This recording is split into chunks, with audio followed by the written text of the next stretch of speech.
Estimadas y estimados participantes, sean bienvenidos nuevamente a esta tercera jornada del segundo Congreso de Políticas Universitarias de Género, Interculturalidad e Inclusión 2021. Muchas gracias a nombre del Comité Académico y Organizador a este tercer día de actividades. Bueno, pues tenemos hoy el panel Conferencia a dos voces, Género e Interculturalidad. Participan como panelistas en esta ocasión Rosalba Aida Hernández Castillo, del CIESA Ciudad de México, y Georgina Méndez Torres, de la Universidad Intercultural de Chiapas, la UNICH. Sean bienvenidas y muchas gracias. Y habrá de moderar este panel Dalia Xiomara Ceballos Romero, de la Universidad Veracruzana. Muchas gracias, Dalia. Y te dejamos a ti en la voz. Adelante, por favor. Muchas gracias, Fernando. Te agradecemos mucho por esta bienvenida. Pues buenos días a todas, a todos, a todes. Les damos la bienvenida a esta conferencia magistral a dos voces titulada Género e Interculturalidad, la cual se realiza en el marco del segundo Congreso de Políticas Universitarias de Género, Interculturalidad e Inclusión, que es organizado por la EMULIES, por la OUI, por la UNAM y por la Universidad Veracruzana, que somos sedes en esta ocasión. Pues llevamos ya 2 jornadas en este evento, en este congreso. Han sido 2 días con presentaciones de ponencias que han permitido identificar muchos avances, dar cuenta de los esfuerzos y de las políticas, las iniciativas, acciones que desde las instituciones de educación superior se están realizando para contrarrestar y transformar las desigualdades pues de género, pero no solo de género, sino también socioculturales, y promover la equidad, la interculturalidad, la inclusión y la no discriminación al interior de las mismas. Sin embargo, también en estos días hemos atestiguado y compartido muchos retos, muchos desafíos que la diversidad de diversidades están planteando a las instituciones de educación superior y los trechos que nos faltan todavía por andar. Pues una de las reflexiones que se compartió en distintas mesas, al menos por ejemplo del eje 2, del eje temático 2, titulado Género, Interculturalidad e Interseccionalidad en las instituciones de educación superior, fue la importancia de entablar pues un trabajo vinculado con los territorios, con las luchas que se están dando en lo inmediato de estas instituciones. Y pues bueno, en este espacio, en esta conferencia a dos voces, queremos escuchar pues también las visiones que dos especialistas que nos acompañan el día de hoy, con una experiencia y una trayectoria muy amplia, pues van a compartirnos. Están con nosotras Aida Hernández Castillo, a quien damos la bienvenida. Bienvenida, Aida. Y también nos acompaña Georgina Méndez Torres. Bienvenida, Georgina. Gracias, Dalia. Estamos muy contentas de recibirles aquí en la Universidad Veracruzana, en este congreso, y agradecemos mucho que hayan aceptado nuestra invitación a dialogar. Durante la sesión preparatoria de esta conferencia decíamos, una conferencia a dos voces. Y las tres nos preguntábamos, Aida y Georgina compartían, es la primera vez que vamos a hacer una conferencia a dos voces, pero ¿cómo será eso, no? Y bueno, pues nada, convenimos que esto vaya a ser un diálogo, esperemos que quienes están del otro lado de la pantalla también se sumen a este diálogo en el momento en el que lleguemos para las preguntas, para los comentarios. Y bueno, pues sin más, voy a presentar. Ya varias y varios de ustedes conocen a ambas panelistas, pero pues siempre es bueno recordar, compartir las semblanzas. Y me voy a permitir entonces leer de verdad una muy, pero muy, muy breve semblanza de ambas. Y bueno, pues Aida Hernández Castillo es originaria de Ensenada, Baja California. Ella es investigadora del Centro de Investigaciones y Estudios Superiores en Antropología Social en el CIESAS, en la Ciudad de México. Es licenciada en Antropología Social por la Escuela Nacional de Antropología e Historia, maestra y doctora en Antropología por la Universidad de Stanford, y ha encaminado su trabajo de investigación a la defensa de los derechos de las mujeres y de pueblos indígenas en América Latina. Actualmente forma parte del Laboratorio de Antropología Jurídica y Forense, trabajando con familiares de desaparecidos. Bueno, pues En el caso de Georgina Méndez Torres, ella es una mujer chol de Chiapas, doctora en Ciencias Antropológicas por la Universidad Autónoma Metropolitana, la UAM Iztapalapa. Es profesora de la Universidad Intercultural de Chiapas, la UNICH, una universidad hermana. Colabora en el cuerpo académico Género e Interculturalidad de esa misma institución y es integrante de la Red Internacional América Latina, África, Europa y el Caribe, ALEC. Ha publicado diversos libros, artículos sobre participación política de mujeres indígenas en Colombia, Ecuador y Chiapas. Ha incursionado en temas como la participación política y organización de mujeres indígenas, feminismos indígenas, educación intercultural, educación superior y pueblos indígenas. Y bueno, pues antes de que podamos iniciar con este diálogo, quisiera yo compartirles, sobre todo al público que nos acompaña el día de hoy, un poco cuál va a ser pues la dinámica. Les decía yo que este espacio, aunque ha sido nombrado como conferencia a dos voces, justo por eso hemos decidido realizar más bien un diálogo pues, con las dos conferencistas que nos acompañan. Y bueno, en ese sentido, pues, y para arrancar con este espacio, pues nos gustaría plantearles a Aida, Georgina, que nos puedan compartir alguna experiencia desde la investigación o bien desde los activismos que ustedes realizan, en donde se han enfrentado a la interculturalidad o a la manera en que la perspectiva de género está siendo utilizada para hacer frente a estas desigualdades. Y bueno, pues vamos a dar la palabra a Aida, que además tiene un mensaje importante que quiere compartirnos el día de hoy. Adelante, Aida. Buenas tardes a todos y a todas. Pues antes que nada agradecer la invitación y antes de contestar esta pregunta quería compartir que el día de hoy se cumplen 10 meses de que nuestra compañera, colega de Ciesas Noreste Monterrey está desaparecida. Es una paradoja que un centro como Ciesas, que analiza la desaparición forzada, ahora tenga una víctima de desaparición entre su personal. Mayela Álvarez está desaparecida. Pedimos a todas las autoridades, a la sociedad, que se unan al reclamo por la aparición con vida de Mayela Álvarez y de los 80,000 desaparecidos en México. Aquí está su foto. Exigimos verdad y justicia. Muchas gracias. Pues bueno, pensando en la pregunta que nos hacía Dalia, yo quisiera empezar planteando que tanto los términos de interculturalidad como de género surgieron como conceptos para confrontar exclusiones y desigualdades. Y surgieron como conceptos que apuntaban hacia las desigualdades de poder. Y sin embargo, con el uso y la institucionalización de los mismos, a veces parecería que hablar de género es hablar de hombres y mujeres, y hablar de interculturalidad es hablar de diversidad cultural.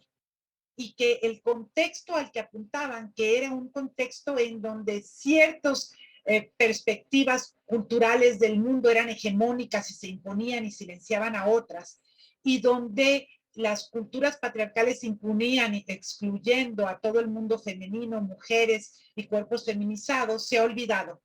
Entonces, antes que nada quiero recordar que la potencia de estos conceptos, tanto del género, de la interculturalidad, residen en que apuntan a las exclusiones y que son producto no de concesiones estatales. Las políticas de género y las políticas interculturales son producto de luchas de muchos años de movimientos sociales. Y que es en ese sentido que yo quisiera reivindicar su potencia explicativa, pero también su potencia política. Y brevemente habíamos pensado como 5 minutos por pregunta, ¿verdad? Solo para aclarar mi presentación. ¿Qué onda, Dali? No, tiene mucho más. Ok, puede tomarse 9 minutos. Si me mueven la mano así, voy. Bueno, yo quisiera aquí empezar compartiendo el reto que yo tuve como feminista, que me formé en un contexto de mucha diversidad cultural, trabajando en contra de la violencia hacia las mujeres en San Cristóbal de las Casas, en los Altos de Chiapas, hace ya muchos años, no quiero decir cuántos porque me van a sacar la edad, pero muchos años, en donde las metodologías eran principios de los 90 y las metodologías para enfrentar el trabajo de violencia estaban sistematizadas sobre todo de contextos urbanos. Ya existía el Centro en contra de la Violencia en Colima, que fue pionero, existían varios centros en la Ciudad de México que estaban pensados, planeados desde las perspectivas urbanocentradas de los feminismos mestizos, no indígenas y en cierta medida hegemónicos. Uso la palabra hegemónica para referirme a los feminismos, no en el sentido de que hayan puesto su hegemonía en toda la esfera cultural, pero que sí han sido ciertas voces feministas las que han hegemonizado el debate en Beijing, en los foros internacionales, en los medios de comunicación, y son perspectivas que parten de una visión muy urbanocentrada de lo que es el ser mujer, de las problemáticas de las mujeres y en muchos sentidos también muy clase mediera, ¿no? Entonces, estas perspectivas hegemónicas que fueron importantes en su momento, que plantearon la problemática, eran las que habían sistematizado las herramientas para pelear contra la violencia hacia las mujeres. Y cuando nosotras nos empezamos a organizar en San Cristóbal de las Casas, fue en un momento en que todavía la presencia de muchos migrantes centroamericanos en la frontera sur, algunos de ellos refugiados de las guerras civiles, otros migrantes económicos, eran vistas por el Estado mexicano como una posible contaminación de los movimientos revolucionarios y había una presencia policial muy fuerte, por cierto que se repite en el contexto actual con las caravanas, ¿no? La militarización de las fronteras. Pero también había mucho hostigamiento hacia los proyectos progresistas de educación popular que trabajaban en la frontera. Yo en aquel entonces estaba trabajando en un proyecto de educación vinculado al Comité Cristiano de Solidaridad, a la diócesis de San Cristóbal de las Casas, marcada por la teología de la liberación, y una de mis compañeras de trabajo fue secuestrada y violada sexualmente. Este fue el inicio. Yo no me consideraba feminista, yo trabajaba con los pueblos indígenas, pero no desde una perspectiva feminista, ni de género, ni...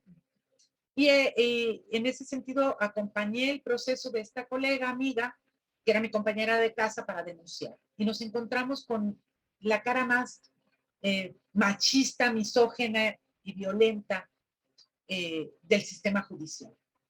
Y no voy a contar toda la historia, pero fue el inicio de un caminar a partir del cual formamos el Centro de Apoyo a Mujeres y Menores en San Cristóbal de las Casas, que estaba vinculado en aquel entonces al Grupo de Mujeres de San Cristóbal, que después se renombró como Colectiva Feminista Mercedes Olivera, COFEME. Bueno, en esta primera etapa del grupo de mujeres y del CAMI, muchas de las mujeres que venían a nuestro centro eran mujeres indígenas que habían sufrido la violencia sexual o doméstica, a veces por parte de policías, a veces por parte de caciques, cuando expulsaban a veces al interior de sus propias unidades domésticas. Y la manera en que nosotras, como centro de apoyo, yo era voluntaria ahí, trabajaba como profesora universitaria en Ciesas y era voluntaria en este centro, apoyábamos, pues era para apoyarlas a poner la demanda ante el sistema judicial con una abogada que no sabía nada sobre derecho indígena, apoyarlas con metodologías de autoayuda muy urbano-centradas desde la psicología y en español, por supuesto.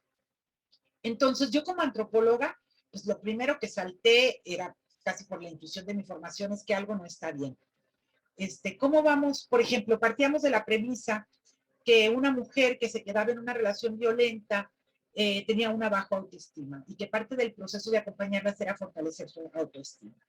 ¿Cómo puedes acompañar el fortalecimiento de la autoestima de una mujer indígena cuando no entiendes su idioma? Cuando no entiendes cómo ella vive, cuál es su autoestima, cuál es su concepto de persona, cuál es su...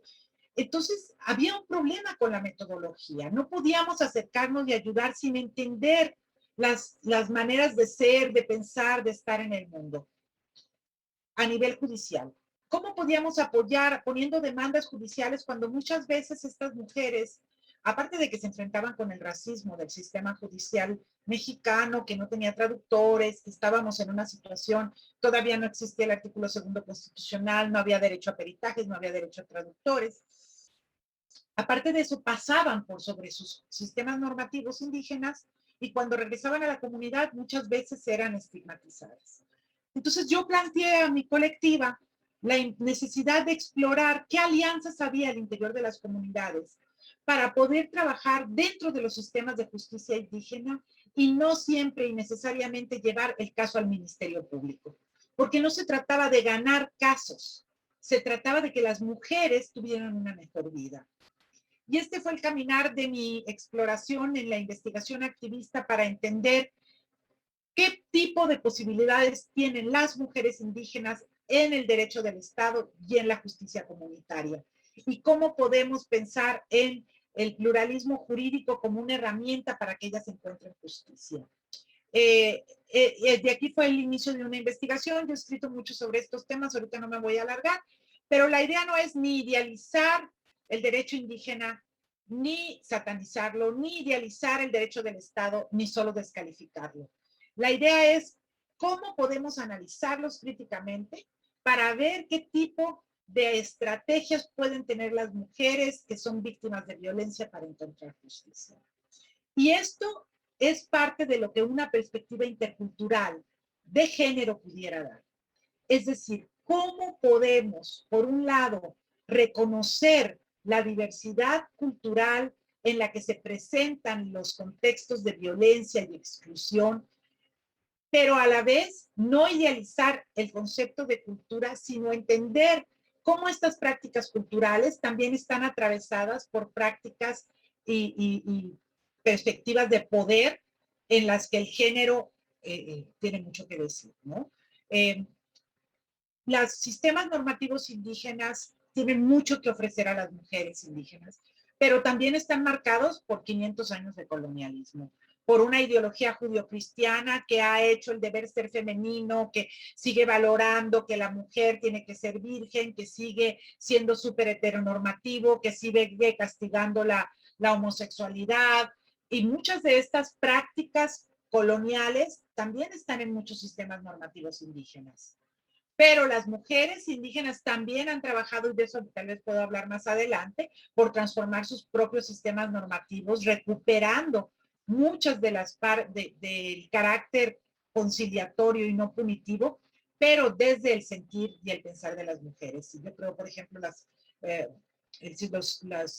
sistemas de justicia zapatista, los juzgados indígenas en Cutzalán, Puebla, la Coordinadora Regional de Autoridades Comunitarias en Guerrero, la justicia en Mije, en Tlahuitoltepec, son espacios en donde las mujeres han luchado por transformar sus sistemas de justicia, no diciendo, no queremos la justicia indígena, queremos la justicia del Estado, no ha sido eso, ha sido, queremos reconocimiento para los derechos colectivos de nuestros pueblos, pero queremos este reconocimiento en el marco de una justicia indígena en la que nuestro sentir tenga algo que aportar, ¿no? Son como dos luchas frente al Estado, sí a la autonomía indígena, frente a las comunidades queremos tener participación en cómo se construye la autonomía indígena, ¿no? Que es una lucha en muchos frentes. Bueno, esa sería una de mis experiencias en donde el género y la interculturalidad estuvieron de la mano. Y bueno, nada más cerrar diciendo que si bien yo he sido una reivindicadora de la importancia de la perspectiva de género para ver las desigualdades, me preocupa mucho cómo se ha institucionalizado, cómo esta famosa transversalización de la perspectiva de género ha implicado una imposición sobre otros saberes, sobre otras formas de ser y estar en el mundo, y que en ese sentido creo que el debate del vínculo entre interculturalidad y género resulta urgente. Muchas gracias, Aida, por todo lo que nos compartes. En menos de 10 minutos, el recorrido de mucho del trabajo que has estado realizando a lo largo pues, de estas décadas. Y a mí hay una cosa que me llama mucho la atención y tiene que ver con lo que desde muchos lugares estamos realizando en torno al reconocimiento de derechos, del reconocimiento como sujetos de derechos de muchos grupos o como sujetas de derechos de muchos grupos que han sido invisibilizados, no reconocidos, vulnerabilizados, pero finalmente seguimos dentro de la misma lógica de un sistema, ¿no? Un sistema de administración, de justicia, de un sistema de derecho que, como acabas de decir, pues tiene estos resabios coloniales. Es finalmente colonial, ¿no? incluso la propia dignidad humana pues fue montada sobre una clasificación que excluía a un buen número de personas que no correspondía con lo que se consideraba como humano, ¿no? Entonces, bueno, pues muchas gracias por estas pistas que ya nos has dejado anotadas. Por aquí fui anotando lo más que pude. Pero bueno, pues vamos a pedir a Georgina que también por favor nos comparta sobre las experiencias, Georgina, que tú también has tenido desde la investigación o desde los trabajos que tienes articulados con comunidades, con grupos, con colectivos, ¿no? O desde la academia, y en donde la interculturalidad y la perspectiva de género se han utilizado también para enfrentar estas desigualdades, para comprenderlas y para buscar cambio, transformación. Adelante, Georgina. Muchas gracias, Dalia. Muchas gracias, Ida, ¿no? Por las reflexiones. Yo creo que son varios puntos, ¿no? Justamente la pregunta que nos hace evocar nuestras historias, ¿no? De construcción y de deconstrucción personal y académica, ¿no? Yo cómo lo vinculo en el sentido justamente de lo que estaba comentando ya Ida, de que ahorita nosotros estamos hablando mucho acerca de género e interculturalidad. Digo, a mí me parece que si bien son conceptos claves, me parece que son conceptos y categorías recientes, ¿no? Yo recuerdo, por ejemplo, todo el proceso de mi formación, por ahí en la década de los 90, 94, 96, el 98, y en la Facultad de Ciencias Sociales, en la UNACH, aquí de la Universidad Autónoma de Chiapas, justamente Mercedes Olivera inicia todo un proceso de trabajo con estudiantes, ¿no? Pues que porque formábamos parte de este proceso de formación académica. Y yo ingreso a la universidad justamente en los años álgidos del movimiento zapatista, ¿no? Del 94, yo ingreso justamente en el 94 a la universidad, del 94 al 98, más o menos, ¿no? Que es la trayectoria académica en la universidad. Y ahí nosotros no hablábamos de interculturalidad, se hablaba mucho acerca del compromiso político, de esta transformación personal que deberíamos de tener como investigadoras, como investigadores acercándose a los pueblos. Y, y justamente un elemento fundamental de ese proceso de reflexión era que también nosotros como jóvenes indígenas pertenecientes a todo este proceso de trayectoria académica, significaba de alguna manera reflexionar en todo este proceso identitario que teníamos nosotros, sí cercano a nuestras comunidades, pero también leyendo el contexto político que nosotros teníamos, ¿no? Yo creo que ese es un elemento fundamental que yo creo que hay que valorar de las trayectorias académicas en la licenciatura, ¿no? Sobre todo cuando estamos hablando a nivel de educación superior, ¿no?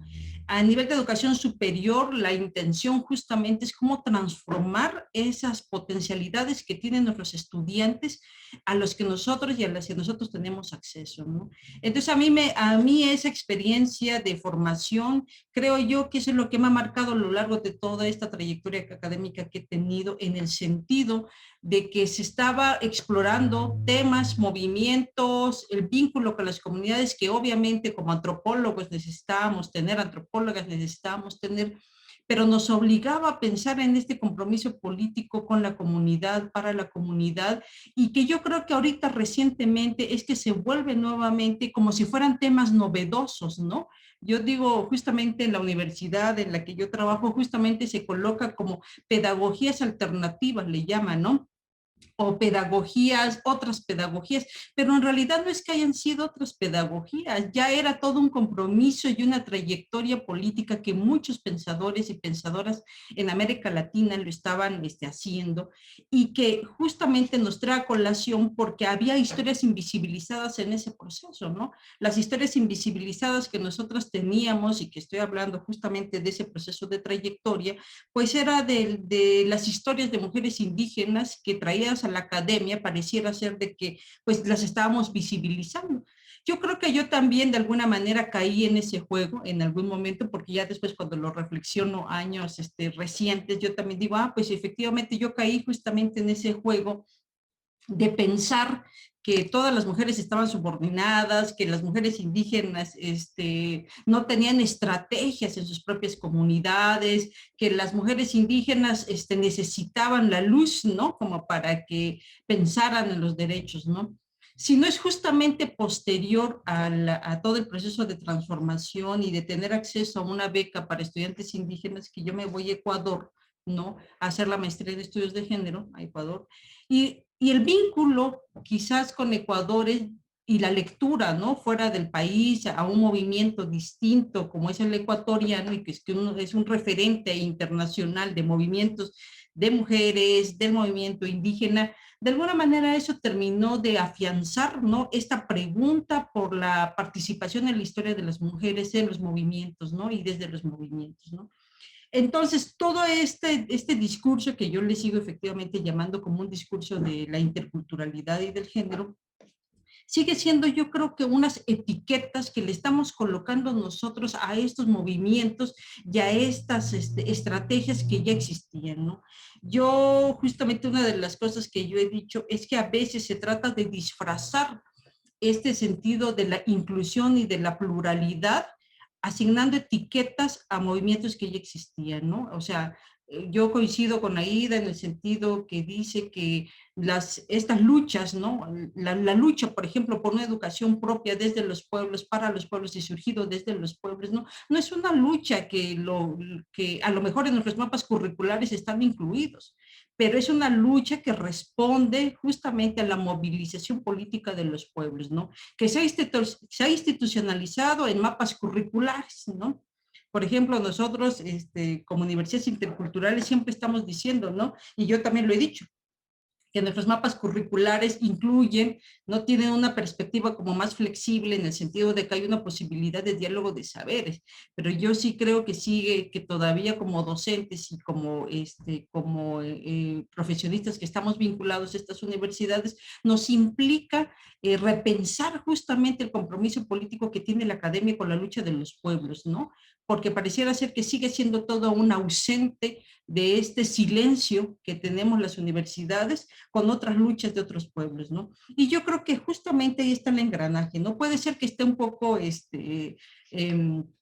que mis ejemplos tengan que ver justamente con ese proceso de trayectoria académica. ¿Por qué? Porque una cosa que a mí me ha preocupado mucho es justamente como visibilizar todo este proceso y las formas de hacer de las mujeres indígenas desde los movimientos, ¿no? Que eso también está ausente en la academia, eso no está presente, nuestros currículums están ausentes en la historia de los movimientos, salvo quizás en la antropología, que lo tenemos como mucho más claro, pero en otros currículos que tienen que ver con el asunto de las humanidades, ¿no? Sigue ausente. ¿Por qué? Porque han sido también los docentes quienes no hemos estado formados, quienes nos hace falta también sensibilizar y conocer toda esta literatura que existe acerca de los movimientos, por ejemplo, en el caso específico de las mujeres indígenas, ¿no? Entonces, no existe, ¿no? En los mapas curriculares, o por lo menos en los contenidos de nuestras asignaturas, pues algo específico sobre los movimientos desde las mujeres. Yo lo he intentado hacer justamente ahorita con la maestría que se está abriendo en la Universidad Intercultural de Chiapas, en la maestría en estudios interculturales, de que sea un eje, ahora sí que dijéramos, como dice Aida, transversal, pero es que si ni siquiera está ubicado, ¿no? Como parte del contenido fundamental de lo que van a estudiar nuestros estudiantes, pues yo creo que sigue siendo como necesario. A mí me parece también que es necesario visibilizar estas desigualdades que de alguna manera eso nosotros ya lo hemos venido haciendo, ¿no?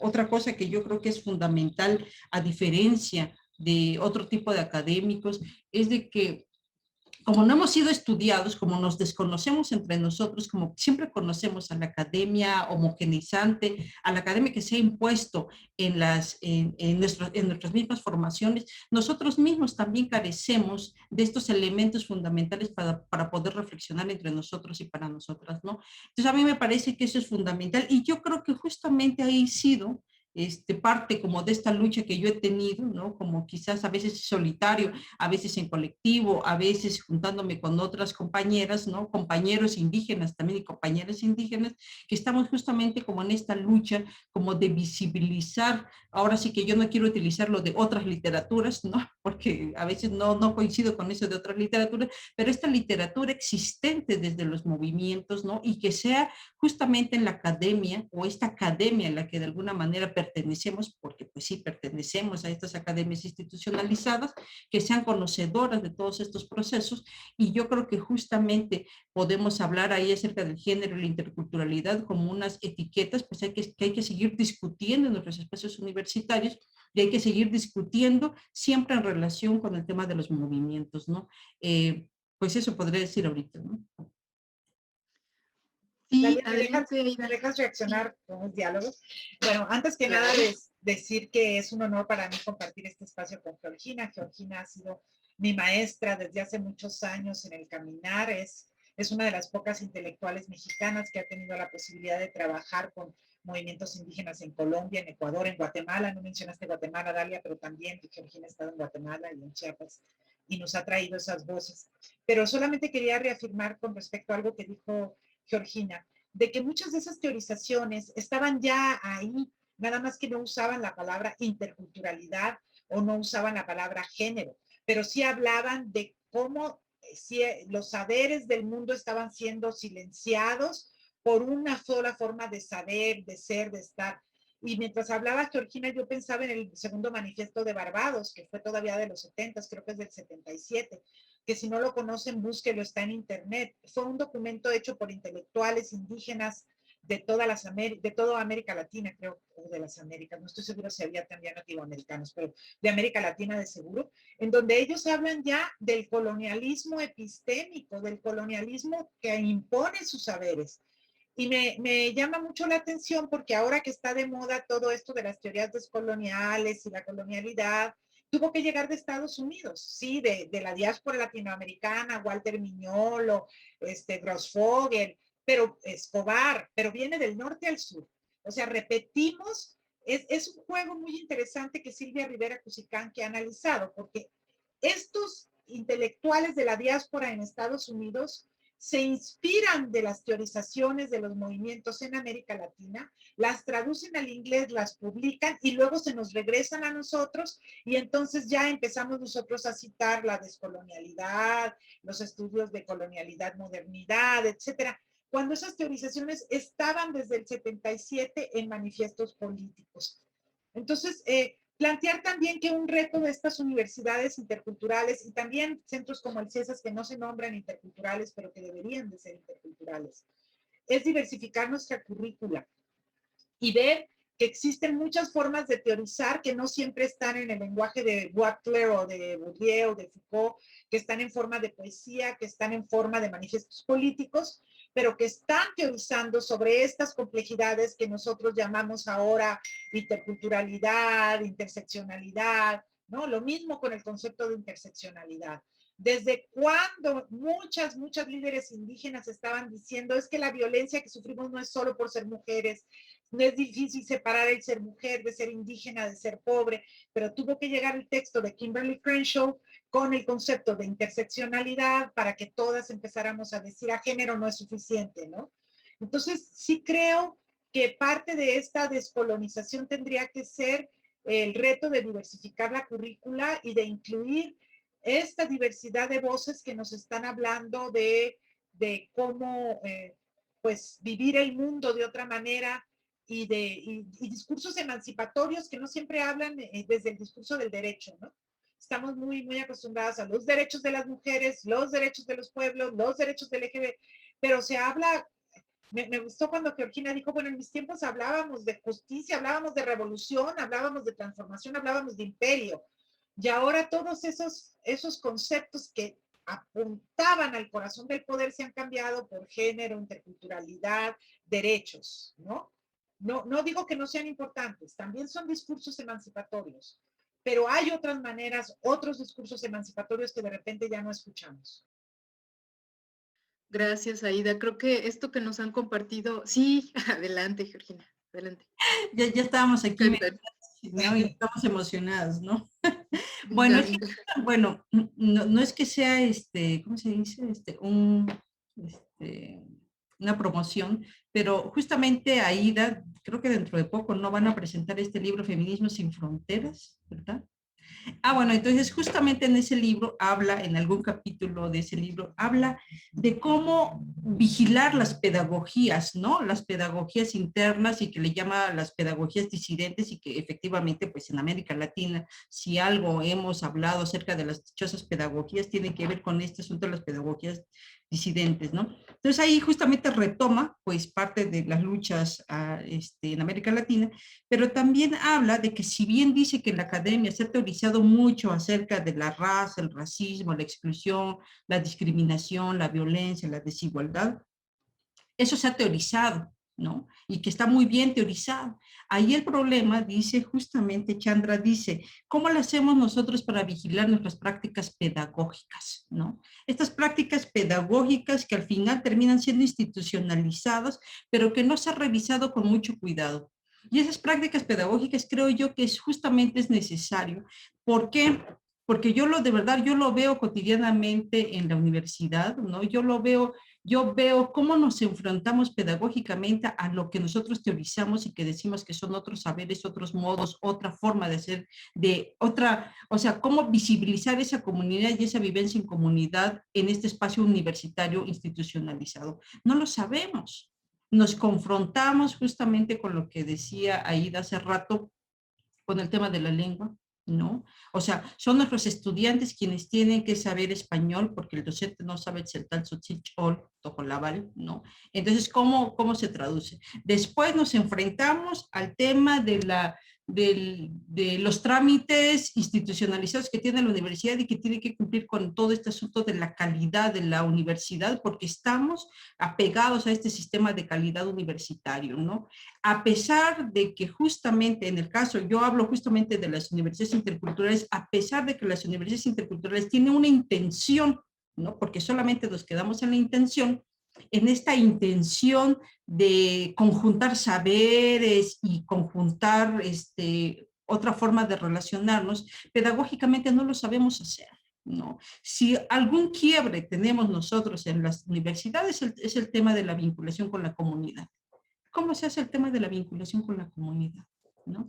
Y que eso, seguramente otras experiencias de otras universidades interculturales seguramente tenemos más, como dice, más elementos, ¿no? Como para poder reflexionarlo, pero que en la práctica, pues este asunto de cómo la teorización ya el docente lo ejecuta, lo hace, ¿no? ¿Qué tiene que pasar en el docente? ¿Cómo se tiene que transformar el docente, pero transformarse políticamente? Porque una cosa es transformarse también pedagógicamente, pero es también una transformación política y de que justamente no terminemos todos, por ejemplo, en la universidad en la que yo trabajo dicen, tenemos 10 modalidades, 11 modalidades de titulación, pero resulta que todos los estudiantes eligen tesis, ¿no? Todos eligen tesis, por más que les decimos, no, pues, alguna producción de material didáctico, producción visual, etc., dicen, no, queremos tesis. ¿Por qué?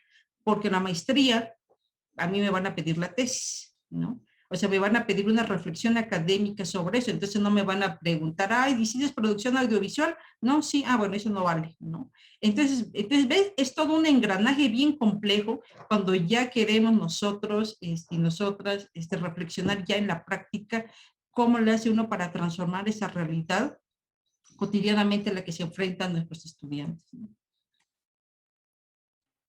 Muchas gracias, Georgina. Pues nos han ya avanzado varias ideas respecto no solamente a la relación, digamos, o a la forma en la que se han estado aplicando estos conceptos, sino también una crítica muy fuerte respecto a esto que, pues, en donde las dos coincidían, pero que Georgina lo dijo claramente, ¿no? Con esta forma de etiquetar ahora cosas que ya existían, que ya se hacían, y la cooptación que hay por parte de las instituciones, muchas veces de estos conceptos que hace rato nos decía Aida, tienen una historia, ¿no? Una historia en el seno de luchas históricas por muchos grupos y que hoy pues se han ido institucionalizando, han ido perdiendo fuerza. El día de ayer estábamos realizando las relatorías de las mesas del eje 2 y compartíamos, había salido el tema de la responsabilidad social universitaria y yo me resistía a escribir responsabilidad social universitaria. Y los colegas, pero sí pusiste responsabilidad social universitaria, y había alguien más que decía, no, bueno, es que, ¿no? Un poco compartiendo esta idea de cómo es que la responsabilidad social universitaria, hay empresas, no voy a decir el nombre, ya se me iba a salir un nombre de una empresa muy conocida, pero empresas que están pues explotando y expropiando los territorios, que están dejando sin agua a comunidades enteras, están atentando contra la vida y que hablan de responsabilidad social, ¿no? Como empresas. Y bueno, uno de los riesgos también, ¿no? Decíamos de dónde proviene este concepto de responsabilidad social universitaria, ¿no? Y siempre ver los orígenes de estos conceptos, pues también nos da luces, ¿no? Como decía Aida sobre el tema de la interseccionalidad o también las propuestas de algunos otros autores que después vienen al sur, ¿no? Yo pensaba concretamente a Omi Baba o a Spivak hablando desde Estados Unidos, pero de sus propios países, ¿no? Pero estando aquí. Y bueno, finalmente también son formas de utilizar los espacios, digamos, privilegiados que algunas y algunos tienen para poder nombrar lo que ocurre en sus países, lo que ocurre en sus comunidades, ¿no? Lo que ha pasado con sus pueblos. Pues de algún modo ya hemos escuchado con estas dos, bueno, con este diálogo tan rico que se entabló, cómo la perspectiva intercultural tiene que avanzar hacia una perspectiva crítica, ¿no? Criticar esta idea de funcionalidad, ¿no? Que en muchas ocasiones opera en varias de las instituciones de educación superior y avanzar un poco más. Ya hace rato, Aida, bueno, habló sobre la experiencia, hablaste sobre la experiencia que tienes pues con esta primera, este primer caso, ¿no? De víctimas de violencia de mujeres indígenas en Chiapas. Y nombraste un poco sobre las visiones urbanocentradas, ¿no? Con las que eran atendidas estas violencias. Y por otra parte, Georgina también nos decía que, bueno, a ella le tocó justo en la convulsión del surgimiento del EZLN en Chiapas, transitar por el espacio universitario, ¿no? Y esta idea de que no se hablaba de estos conceptos, sino más bien de compromiso político. Y bueno, a mí me gustaría invitarles ahora a hablar sobre cómo es que estas organizaciones, yo les decía al inicio de esta mesa, de esta conferencia Dos Voces, que han salido en distintos espacios del Congreso durante estas dos jornadas, de uno o de otro modo el territorio, ¿no? El territorio como de pronto un ausente para la realidad de las instituciones de educación superior, ¿no? Muchas veces la academia y quienes estamos dentro de estos espacios, estamos encerradas pensando en, pues esto, en ciertas pedagogías, prácticas pedagógicas que están respondiendo a lo que Georgina decía, esta calidad universitaria, respondiendo a los indicadores que nos ponen, nos imponen, ¿no? Para obtener recursos, para el ejercicio de recursos, y de pronto se nos olvida la razón de ser de las propias universidades y que tiene que ver no con generar conocimiento y transferir conocimiento, ¿no? Sino más bien con articular saberes, articular saberes y conocimientos que ya hay, con reconocer y sistematizar prácticas e iniciativas que en los territorios ya existen, siempre han existido, y que de pronto no son conocidos y que tampoco son reflexionados, eso sí, a veces, ¿no? A veces por algunos grupos o comunidades los procesos reflexivos van en otro sentido. Y bueno, en este caso, pues a mí me gustaría plantearles la siguiente pregunta: ¿cómo es que estas organizaciones comunitarias, colectivas, estas iniciativas han tenido incidencia en la universidad, pueden tenerla, para que la educación superior tenga mayor pertinencia social y cultural? Y ya de entrada, pues les planteo digamos, otra provocación también. ¿Cuáles son las lecciones que podemos aprender de estos procesos sociales, de las movilizaciones? para generar mayor equidad. Creo que hace rato Aida comentaba un poco sobre las propias nociones que tenemos de derecho.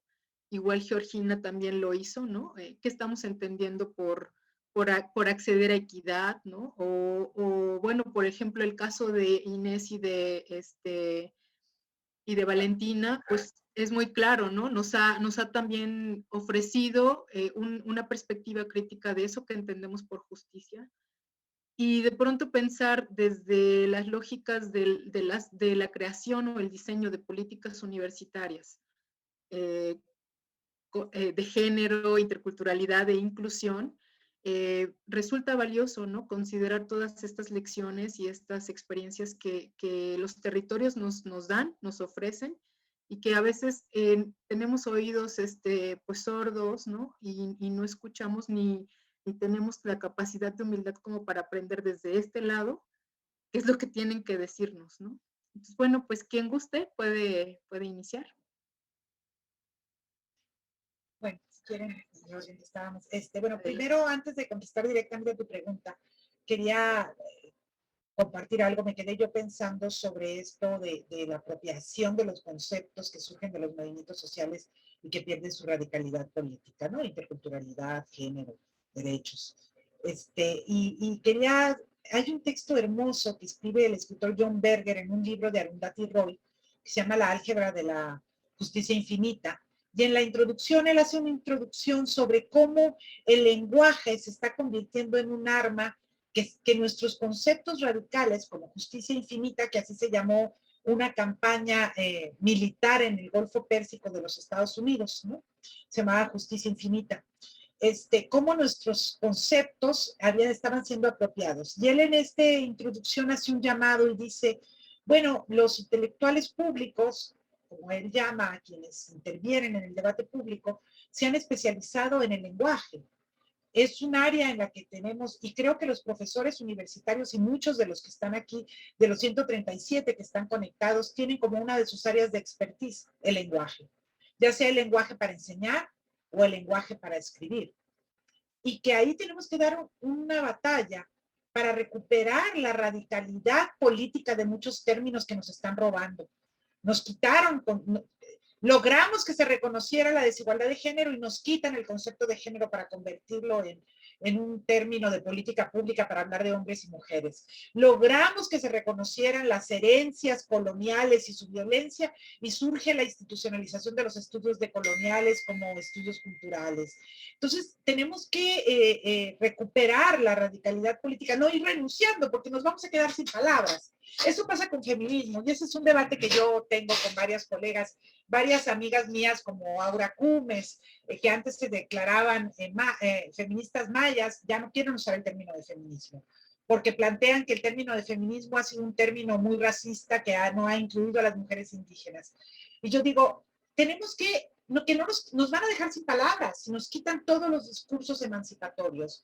También Angela Davis, que es una mujer negra, construyó un feminismo antirracista. También, entonces, bueno, quería empezar diciendo esto, que yo creo que más que ir renunciando a los términos, lo que tenemos que dar es la batalla, por supuesto, en el territorio, con el cuerpo, pero también en el mundo del lenguaje, por recordar la radicalidad política de esto, ¿no? Y ahí vinculo con tu pregunta. Yo creo que muchas de esas teorizaciones están ahí, están en el territorio, nos están rodeando.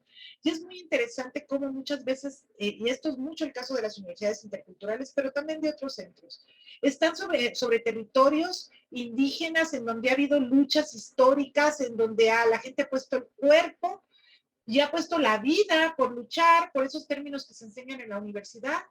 Pero todas esas genealogías intelectuales y políticas quedan ahí afuera de la barda de la universidad, ¿no? Entonces, yo creo que es un gran reto de cómo aprendemos de esas teorizaciones encarnadas. Yo digo teorizaciones encarnadas porque no son solo rollo, son teorizaciones en las que se ha puesto el cuerpo, ¿no?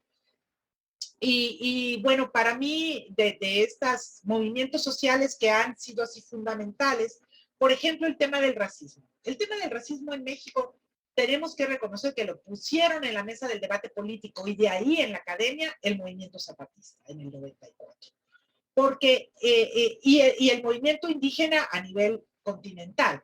Pero se hablaba mucho en la academia de relaciones interétnicas, o inclusive se podía hablar de conflicto interétnico, pero no se le nombraba racismo.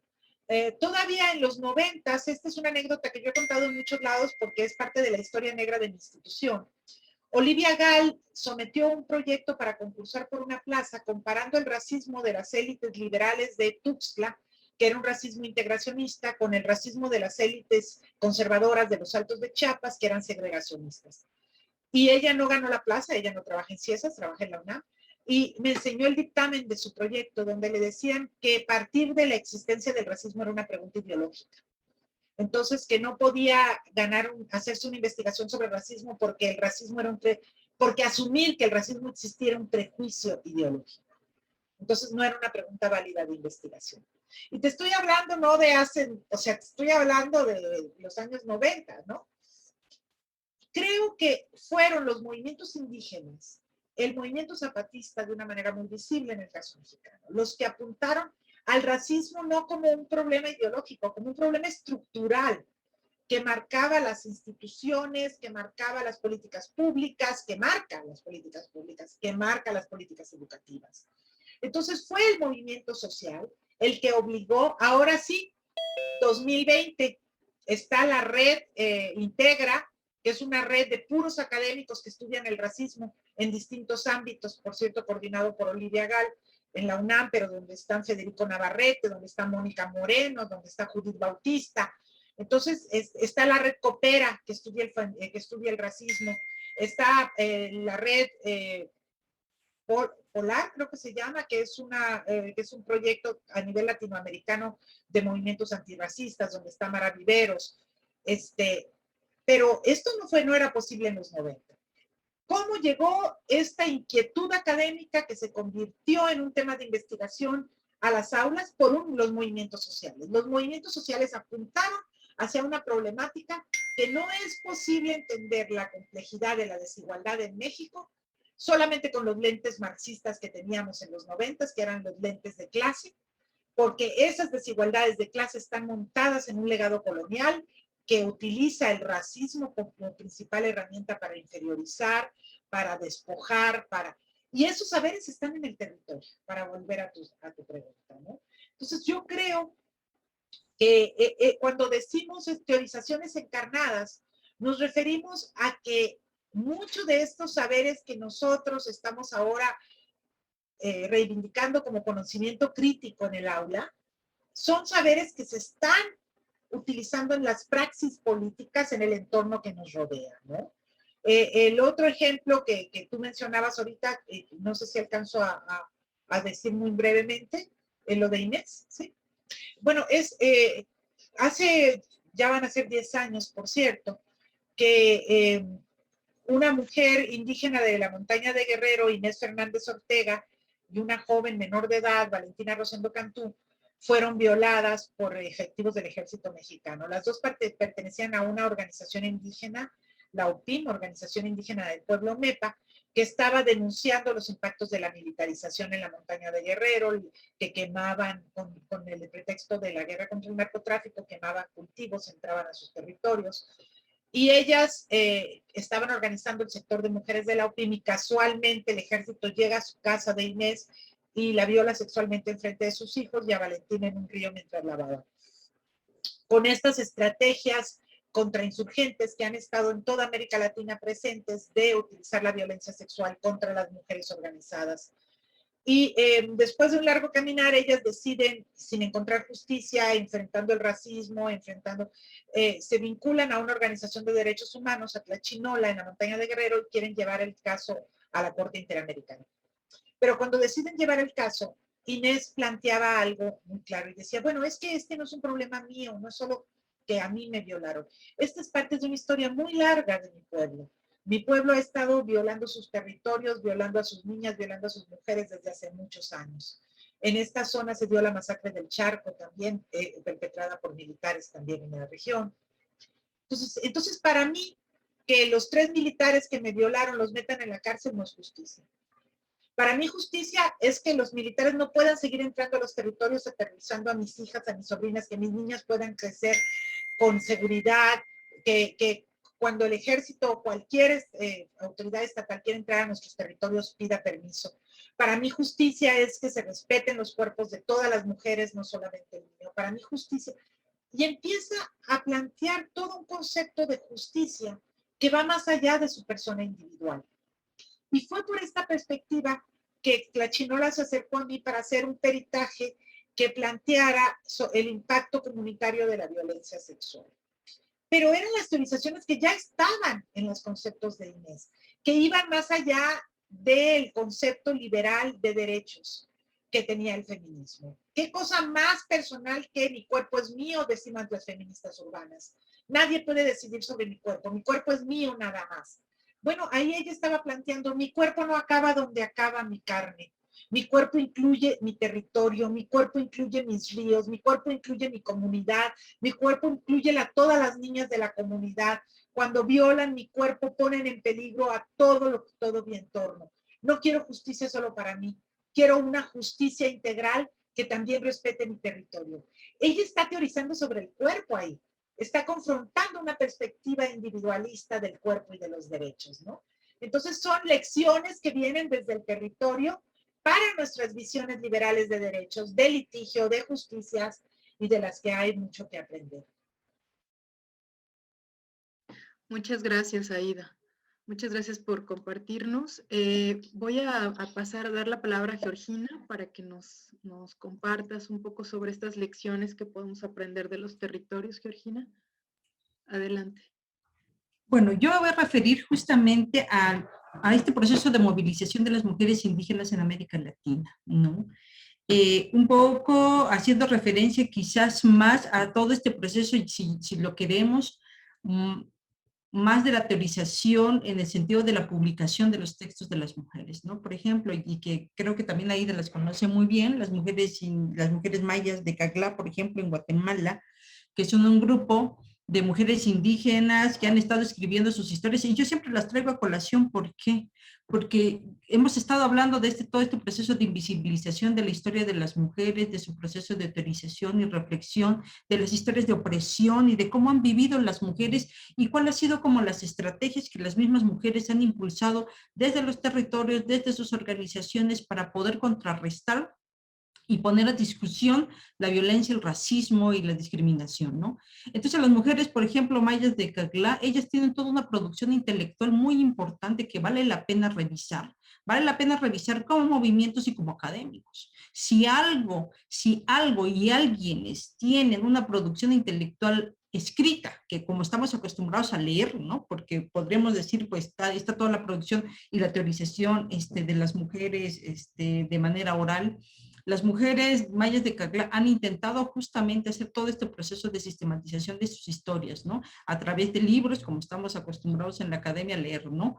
Y a mí me parece que eso es muy importante, ¿no? Justamente lo que estábamos hablando hace rato, de toda esta invisibilización de la historia de las mujeres y de sus historias, ¿no? Bueno, ahí tenemos nosotros un ejemplo fundamental de todos los libros de las mujeres mayas que han estado hablando sobre todo este proceso de la violencia en los territorios. Sin embargo, efectivamente, cuando nosotros hablamos de esta producción intelectual de mujeres indígenas, también tenemos otras historias, por ejemplo, desde Colombia, desde Bolivia, que a lo mejor están más invisibilizados que en el caso de estas compañeras, pero que yo creo que ese es el deber que nosotros tenemos como académicos, como tratar de rastrear, bueno, los que estamos preocupados y preocupadas por toda esta producción intelectual, de rastrear dónde están estas producciones intelectuales que muchas veces ni siquiera están en la academia, sino que efectivamente están en las organizaciones, en las asociaciones civiles, en los grupos de mujeres, ¿no? Que han estado hablando justamente de este proceso, ¿no? Y yo creo que ahí tiene que ver mucho con todo este proceso de sistematización que las organizaciones también ya llevan mucho tiempo realizándolo, ¿no? Y que después se traducen, si ustedes quieren, como un proceso de libro, ¿no? Y yo he visto, por ejemplo, mucha producción también de las mujeres en el Cauca, en Colombia, mujeres indígenas que han estado como sistematizando estas historias de opresión y que nos están hablando si ustedes quieren, no de una manera teórica acerca de los movimientos y de la resistencia, sino efectivamente desde la historia del tejido y cómo el tejido se vuelve también todo este proceso de resistencia y que también, por ejemplo, en el caso chiapaneco, pues efectivamente lo hemos visto, ¿no?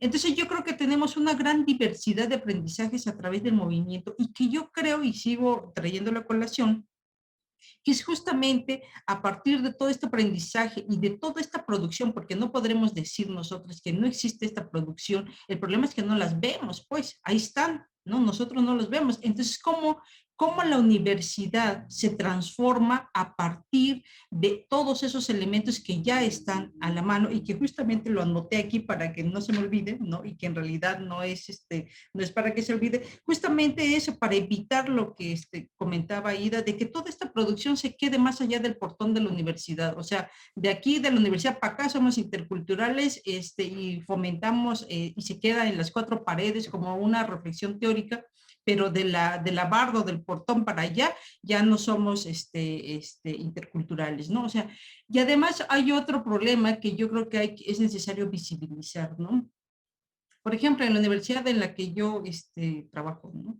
Siempre mis estudiantes me dicen, profesora, por este asunto del traje, ¿no? Entonces siempre me dicen que es una universidad para indios, ¿no?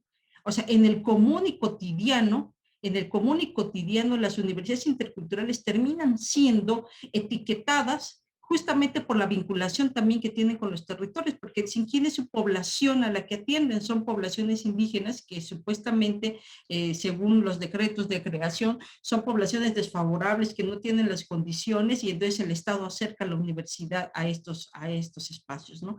Entonces todo este proceso de transformación de hablar acerca de la inclusión, de la diversidad, de la desigualdad dentro de la universidad, pero resulta que cuando nosotros lo hablamos fuera de la universidad, o sea, ya en los espacios comunitarios, eso como que no se sienten permeados, ¿no? Un problema fundamental que nosotros seguimos viviendo y que siguen viviendo los estudiantes aquí en la universidad es el tema del racismo, ¿no? Tuvimos un caso, bueno, seguramente no estuvo tan sonado, pero tuvimos un caso sonadísimo en la universidad, ¿no? Y el caso sonadísimo es, ¿no? Un estudiante indígena quería estudiar medicina como médico cirujano en la universidad. No le permitieron el acceso porque con el sistema de puntaje supuestamente no accedió al sistema de puntajes. El joven dijo, sí, yo pasé el examen, me hicieron tal examen y resulta que no pasé y yo tengo mi comprobante que sí. Denunció, se fue ante derechos humanos, se mantuvo en huelga de hambre, ¿no? Para que una universidad como las interculturales, en el que hay un cierto tipo de licenciaturas para cierto tipo de estudiantes, entonces dice, nuestros estudiantes van para lengua y cultura, turismo alternativo, desarrollo sustentable, ¿no? Comunicación intercultural, pero cuando quieren irse a médicos, entonces ya no somos tan interculturales, ¿no? Entonces ahí, ¿cuáles son las trabas que tienen los estudiantes? Bueno, ¿cómo es posible que una universidad intercultural, ¿no? En el que supuestamente están ubicados en territorios indígenas, resulta que el estudiante se tuvo que ir a huelga de hambre para que el Centro de Derechos, el Centro de Derechos Humanos, lo avalara y que al final resulta que lo que yo decía, ¿no? Varias veces, ¿quiénes son los que apoyaron al estudiante en su lucha contra la universidad? No fueron los docentes, ¿no? No fueron los estudiantes, fueron los desplazados de Chenaló, quienes están en condiciones de desplazados en Tuxtla Gutiérrez por haber sido desalojados por la violencia en Chenaló, quienes terminaron apoyando al estudiante a partir de la movilización. O sea, entonces seguimos, o sea, sigue siendo bien, por eso digo que es bien complejo el tema de la violencia, del racismo y de todo, ya cuando lo vivimos y lo transformamos en acciones políticas, ¿no? Por eso yo decía acerca de los silencios de las universidades, ¿no? O sea, los silencios de las universidades, o sea, sí tiene mucho peso cuando se trata de temas fundamentales que están relacionados con los movimientos, ¿no? Y que justamente el aprendizaje que tendremos que hacer nosotros y transformarnos nosotros como estudiantes, como profesores, como tal, es justamente cómo aprendemos de los movimientos. Alguien me podría a mí decir, porque también me lo han dicho, claro, pero es que tú estás en una universidad institucionalizada, ¿no? Es una universidad institucionalizada, entonces esa universidad institucionalizada tiene sus límites, como lo tienen los límites la institución, ¿no? Sin embargo, yo digo que es posible crear estos espacios de reflexión, estos espacios de quiebre. ¿A partir de quiénes? A partir de los docentes, a partir de generar espacios de reflexión entre estudiantes, entre personal administrativo, entre incluso los funcionarios, ¿no? Quienes administran la universidad tienen que ser personas que están conscientes de todas las implicaciones políticas que tiene un modelo intercultural como se está pensando o como se pensaba que eran las universidades interculturales. Entonces yo creo que todavía tenemos muchos retos para seguir concretando en la práctica este hacer de la universidad y de que este vínculo entre universidad-comunidad no solo sea efectivamente como un discurso, ¿no? Que siempre les decimos a nuestros estudiantes, es que tienen que vincularse con la comunidad. Sí, pues, pero resulta que la comunidad está cansada, ¿no? Está cansada de ser objeto, ¿no? Pues sí, como de recopilación de información, regresan a las universidades, nunca regresó nuevamente a la comunidad, y eso es a lo que nos enfrentamos, por ejemplo, en las universidades actuales, sobre todo este tipo de universidades. Las otras universidades que no forman parte de la red de universidades interculturales tienen todavía otro reto, ¿no? Sin embargo, nosotros y nosotras como pertenecientes a este tipo de universidades que estamos ubicados justamente en estos territorios indígenas, ¿no? Tenemos quizás, a lo mejor nos adjudican una doble responsabilidad de repreguntarnos por nuestro lugar en estos espacios indígenas y en estos territorios indígenas, y yo creo que todavía sigue siendo un tema pendiente que tenemos que seguir discutiendo en nuestras universidades, ¿no?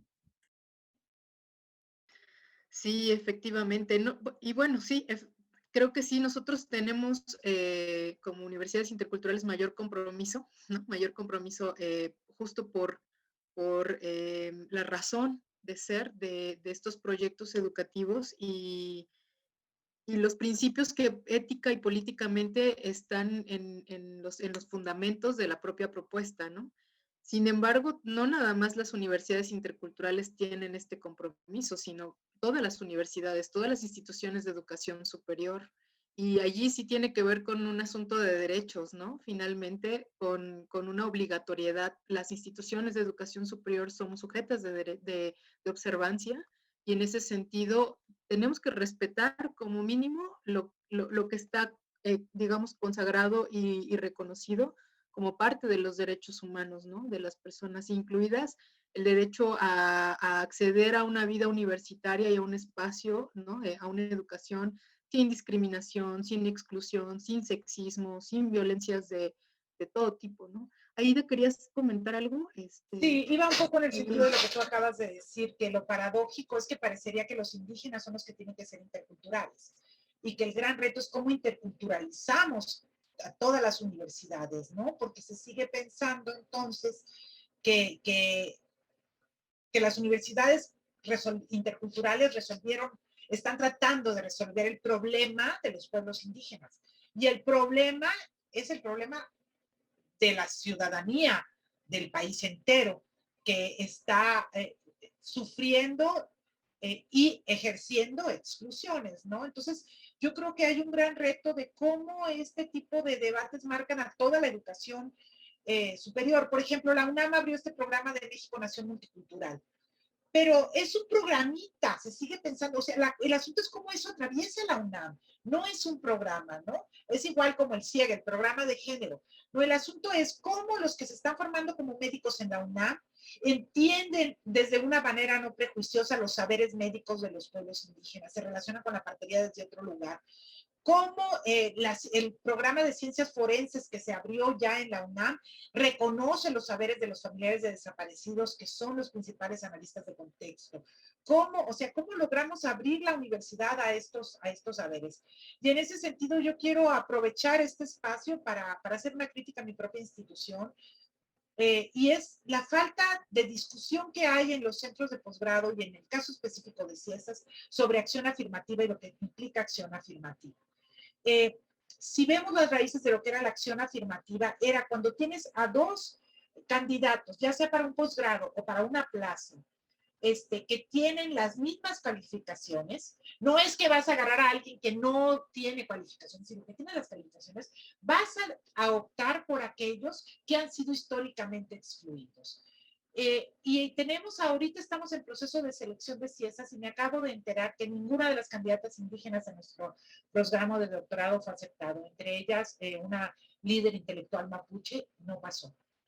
Y hace varios años una intelectual, la hermana de Machirich, no recuerdo su primer nombre, también fue rechazada cuando son compañeras que tienen publicaciones y muchas veces no pasan el examen de inglés y no se toma el idioma indígena como un segundo idioma fundamental, sino que se les sigue pidiendo desde una perspectiva colonial el inglés y muchas de ellas por las desigualdades históricas no manejan el inglés. Entonces tenemos centros como CIESAS que han hecho su carrera, su disciplina, todo estudiando a los pueblos indígenas y cuando hay candidatos a nuestros posgrados, otro caso que para mí fue dolorosísimo y ahora sí hay gente de Veracruz ahí conectada, fue el Jenner Llanes, un compañero doctor en antropología maya, yucateco, hablante de maya, hablante de español, hablante de inglés, que concursa por una plaza en CIESAS Golfo, en Jalapa, y no la gana y no entra, ¿no? Entonces, cuando es uno de los intelectuales que publica en 3 idiomas, súper cosmopolita, ha hecho muchos vínculos con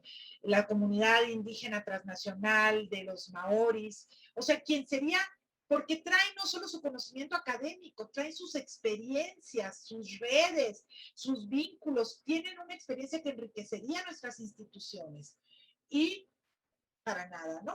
O sea, una muestra de estos racismos institucionales que siguen permeando aún instituciones como CIESAS, en donde hemos planteado varias veces en el Comité Académico de Posgrado la idea de la acción afirmativa, y lo que me han dicho a mí es que porque estudiaste en Estados Unidos, esos temas son de los chicanos y de los afroamericanos, aquí en México no, eso no compete, no se puede, ¿no?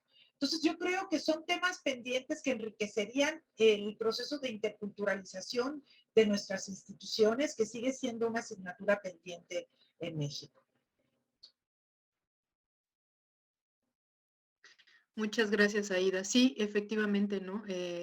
Resulta que la interculturalidad está pensada y eso, como damos por hecho que le pertenece el trabajo a las comunidades indígenas, cuando en realidad los grupos indígenas, las personas con discapacidad, las personas no heterosexuales, en fin, han en realidad aprendido y generado competencias para vivir en un contexto, en una sociedad en donde han sufrido múltiples exclusiones y estas competencias son justo las que necesita el resto de la sociedad, ¿no? En fin, miren, hay muchos comentarios. Quisiera yo pasar ya al espacio de comentarios, de preguntas, porque hay algunos que han realizado aquí en la plataforma de Zoom. Pues dicen felicidades a la mesa. Es importante que desde las aulas debemos de evitar sesgos interculturales. Georgina dice, bueno, dice Graciela Alpizar Ramírez, dice, coincido con Georgina que es necesario visibilizar desigualdades e incorporar en los planes de estudios acerca de los movimientos indígenas. La felicitación que leí anteriormente fue de Irma García. Muchas gracias por estar acá con nosotros. Una persona que no puso su nombre, anónima, dice Georgina, entonces ahora existe el compromiso y responsabilidad de transformar los requerimientos de los posgrados que se integran a estas formas de titulación. Y bueno, no solamente desde las formas de titulación, ¿no? Como lo decía Ida, sino desde el propio ingreso. Georgina, ¿quieres comentar algo sobre esto? Creo que está firmando, ¿no? Dice, existe el compromiso. Que es verdad, es una afirmación. Gracias. Amanda Ramos nos dice, muchas gracias, riquísimo el diálogo. ¿Cómo incorporan, dice, estas reflexiones en su quehacer docente y en el trabajo con el estudiantado? Esa es una primera pregunta que hace Amanda Ramos. Sí, adelante, Aida. Pues yo una de las cosas que he estado haciendo desde hace varios años es impartiendo 2 cursos que se centran en las teorizaciones desde los pueblos indígenas. Uno de ellos se llama Teorizando desde los pueblos de las Américas y es un curso que doy con una académica nativoamericana del pueblo Chickasaw, Shannon Speed. que ella dirige ahora el Centro de Estudios Nativoamericanos en Los Ángeles, y ella junta a sus estudiantes y yo a los míos, y lo dábamos por Zoom. Antes de la pandemia ya andábamos con estas tecnologías, y el reto ahí es que todos los textos que leemos son de intelectuales indígenas, de Abya Yala, o intelectuales nativoamericanos del norte, y tratamos de, porque también hay muy pocos puentes entre esos dos mundos, entre quienes fueron colonizados por la colonia inglesa y quienes fueron colonizados por las colonias portuguesas o españolas. Entonces, lo que hacemos en este curso es que ponemos, por ejemplo, qué se ha teorizado sobre la educación intercultural desde los pueblos nativoamericanos y desde los pueblos de Abya Yala, qué se ha teorizado sobre las desigualdades de género, que es sobre los medios de comunicación. Y pues para mí ha sido un aprendizaje también muy fuerte, porque yo sabía muy poco sobre las teorizaciones de los pueblos nativoamericanos.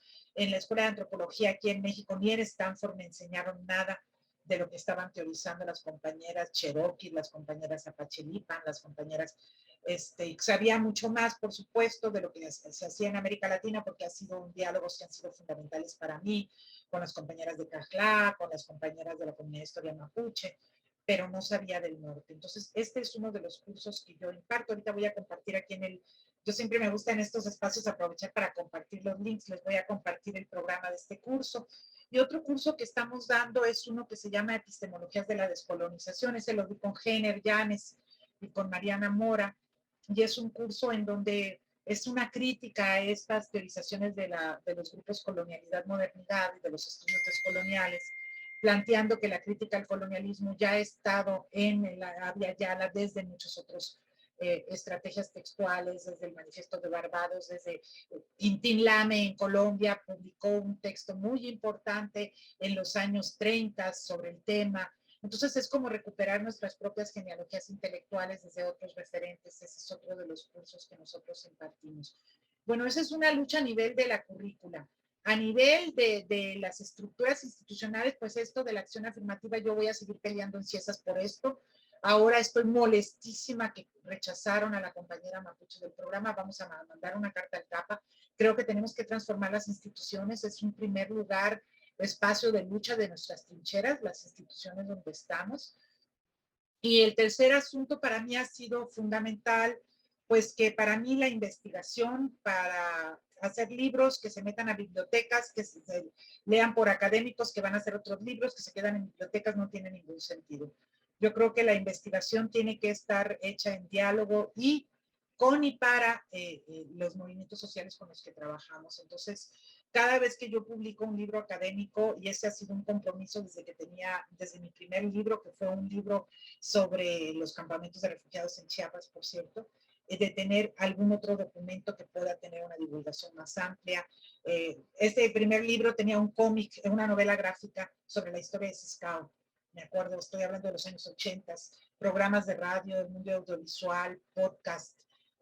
Ahorita acabamos de sacar un libro con las rastreadoras del fuerte que se llama Nadie detiene el amor, que es un libro de historias de vida de las madres y sus hijos desaparecidos que están ilustrados por un novelista gráfico que nos ayudó a ilustrar el material. Entonces yo creo que otro compromiso es estos famosos diálogos de saberes que se materialicen también en productos de estos diálogos, ¿no? Y por ejemplo el libro de Nadie detiene el amor, la edición que la hicimos junto con la UNAM, con Jurídica, se donó a una parte importante a los colectivos de víctimas para que ellos lo circulen y hagan con estos libros los que ellos quieran, ¿no? Y es lo mismo con la editorial Hermanas en la Sombra, con el que hemos publicado libros escritos, diseñados, difundidos por mujeres que han vivido la violencia carcelaria.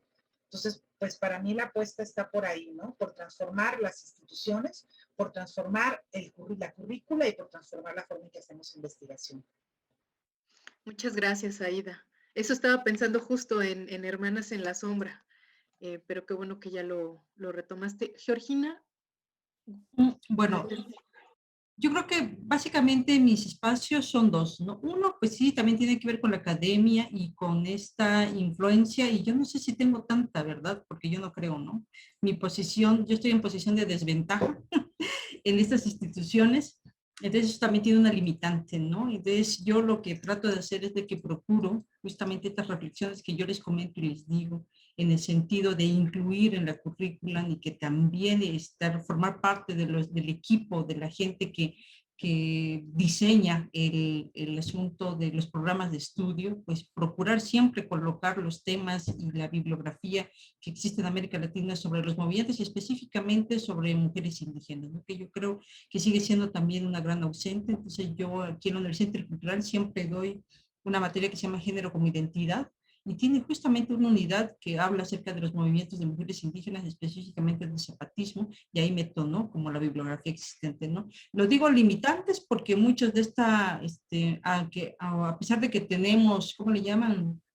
Libertad de cátedra, ¿no? Siempre como que respondemos a estos mapas curriculares, ¿no? Ese es uno. Dos, lo otro que siempre tratamos de hacer aquí en Chiapas y que a veces no cuaja, no cuaja, no cuaja, es este asunto de organizarnos en colectivo con otros compañeros indígenas que no necesariamente están vinculados a la academia, ¿no? Por ejemplo, digo, ya paso el spot, ¿no? La próxima semana vamos a iniciar nosotros un seminario que le llamamos seminario permanente, como de pensar desde los pueblos, ¿no? También se va a transmitir por Zoom, igual, ¿no? Como para ver si pues nos acompañan, va a estar igual, van, ahorita pues hay dos compañeros celtales, dos tzotziles, yo, como una primera etapa, ¿no? Entonces la idea un poco es justamente eso, ¿no? Como que sean los académicos vinculados a los pueblos, ¿no? Quienes son los que hablen, los que expongan, los que teoricen sobre su hacer, sobre nuestro hacer como pueblos. Entonces esa es como la intención, ¿no? Como visibilizar y reflexionar acerca de lo que en algún momento ya Andrés Guerrero en Ecuador hablaba acerca de esta ventriloquía, ¿no?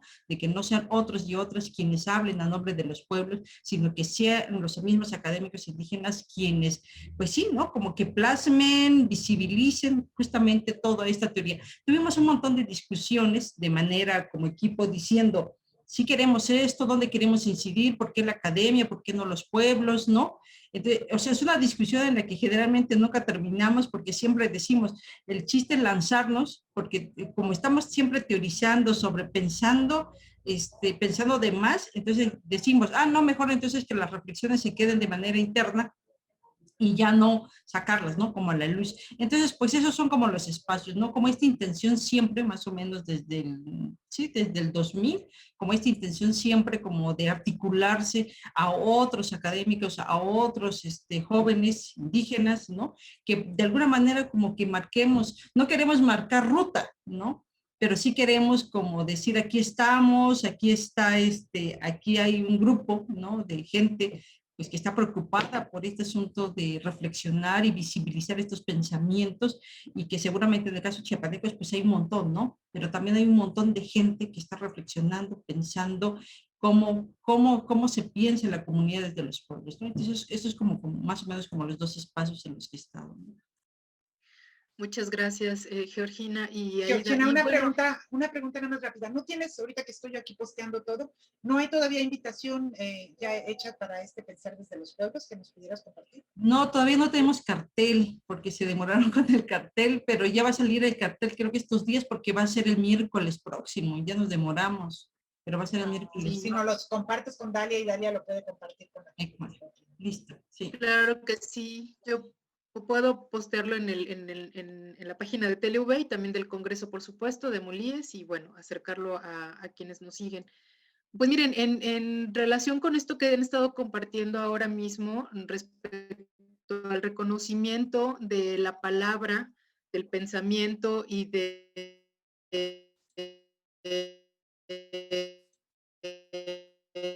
la visión que tienen, hay un comentario de Milenia Almeida que dice, en el caso ecuatoriano, el proceso político desde el 2019 ha sido vital, desde la movilización de octubre por la organización indígena y por la fuerza de una intelectualidad indígena que ha discutido desde la política una disputa por la falta de legitimidad en la esfera de lo público. Dice así también señalar que uno de los elementos más importantes fue la conformación del grupo parlamentario Mujeres Indígenas, que colocó en el discurso una fuerza emancipatoria de las mujeres contra la violencia de género, contra el racismo y el fascismo. No obstante, el racismo se ha endurecido y esto se hace presente en la discusión curricular de la Ley de Educación Intercultural, que está en reforma, y en la Ley de Educación Superior, que por cierto también aquí en México, pues recientemente se acaba de aprobar una Ley de Educación Superior para nuestro caso en nuestro país. Y la pregunta que nos hace Milena Almeida es, ¿cómo observan las expositoras el reforzamiento de discursos que están legitimando en América Latina una derecha que se reunió hace pocos días en la Carta de Madrid por el grupo Vox? A ver si pudieran comentar sobre esto en concreto, sobre esta pregunta, y también un poco sobre el trabajo que están haciendo este grupo de mujeres indígenas en el Parlamento. Sobre la primera parte de la pregunta, o bueno, no sé si quieres, Georgina, primero y luego. De acuerdo. No, dale, Ida. Bueno, sobre la primera parte, yo he venido trabajando mucho con Cristina Cucuri. Ella es una intelectual y activista quechua que estuvo en el grupo parlamentario en Ecuador para empujar esta doble lucha de la que hablábamos, ¿no? Para empujar los derechos colectivos, pero también negociar al interior de la CONAIE que el sentir de las mujeres esté incluido, ¿no? Cristina ha escrito sobre su experiencia, se puede buscar, al ratito comparto, y creo que pues en Ecuador ha sido también producto de una lucha que han dado el movimiento indígena, pero también las mujeres al interior del movimiento indígena para que la especificidad de sus demandas estén incluidas en la Constitución, que fue una de las primeras constituciones, los famosos constitucionalismos reformados multiculturales, uno de los más radicales que incluyó los derechos de la naturaleza, y fue un logro del movimiento que después Correa traicionó y que después Lenin Rojo siguió traicionando, pero fue una constitución muy importante porque el movimiento indígena empujó a ampliar más allá de la visión liberal de derechos y las mujeres indígenas a incluir su sentir. Y para eso activistas como Cristina Cucuri y las mujeres del Chimborazo fueron muy importantes.